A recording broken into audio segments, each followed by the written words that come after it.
Welcome to the deep dive. We're here to take those dense sources you send us and, well, really boil them down into insight you can use right away.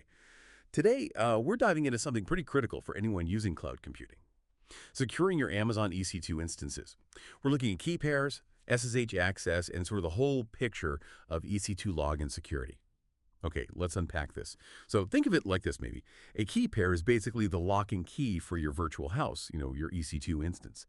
The public key, that's the lock on the door. The private key is, well, your unique key. And SSH access, that's like having a really secure phone line or maybe an encrypted video call to actually get into the house remotely. Then EC2 Login Security is a whole alarm system. Who gets a key, that's IAM, and who could even walk up to the door, that's your security groups. Exactly. And it's so important why these things matter. I think sometimes people assume, oh, AWS just handles all the security.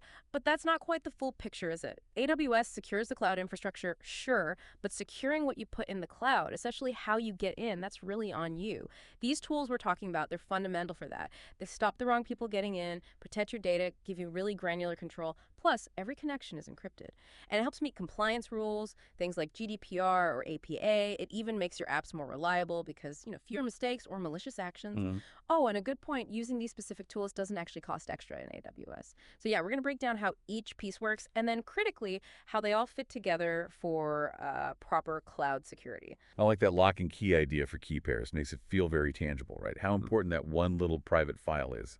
So let's start there. Key pairs. You said public and private keys. When you set up an EC2 instance, you pick a key pair. AWS puts the public one on the instance, and you get the private one to download. But, what if someone gets that private key? Is it just game over? Well, yeah, that's a huge problem. If someone compromises your private key, they can basically pretend to be you. They can get straight into your instance. That's why you have to guard that private key like the only key to your actual house. It's your main credential for SSH access. Okay, so you have your key. Now you need the secure way in. That's the SSH access part, the secure phone line. Why is that encryption so vital? Couldn't I just connect? You could try other ways, but SSH Secure Shell is what gives you that necessary encrypted tunnel. Without it, everything you type, your login, your commands, it's all just flying across the internet in plain text. Anyone could potentially see it.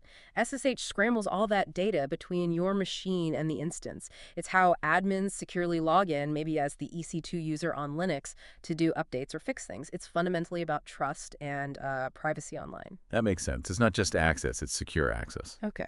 So we've got the key, the secure line, but you mentioned EC2 Login Security is bigger than just those two. It brings in IAM identity and access management and security groups. Where do people usually trip up with these broader controls? Yeah, connecting it all is key. A common mistake. Maybe forgetting the layers.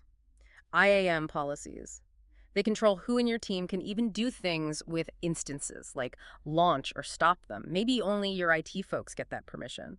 And then security groups are like firewalls for the network side. They control what traffic can reach the instance. Yeah. For SSH, you'd set a security group rule to allow traffic on port 22, that's the SSH port, but only from, say, your office IP.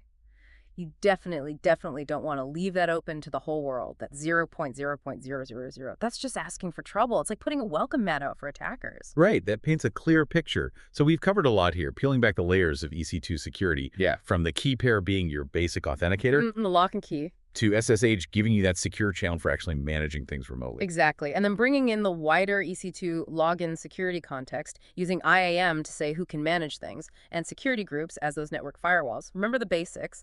Strong keys, limit SSH access to only IPs you trust, use MFA for your AWS users if you can, and rotate those keys regularly. So now you've got a real shortcut to understanding how to protect your virtual machines, your data, up in the cloud, which leads to an interesting thought.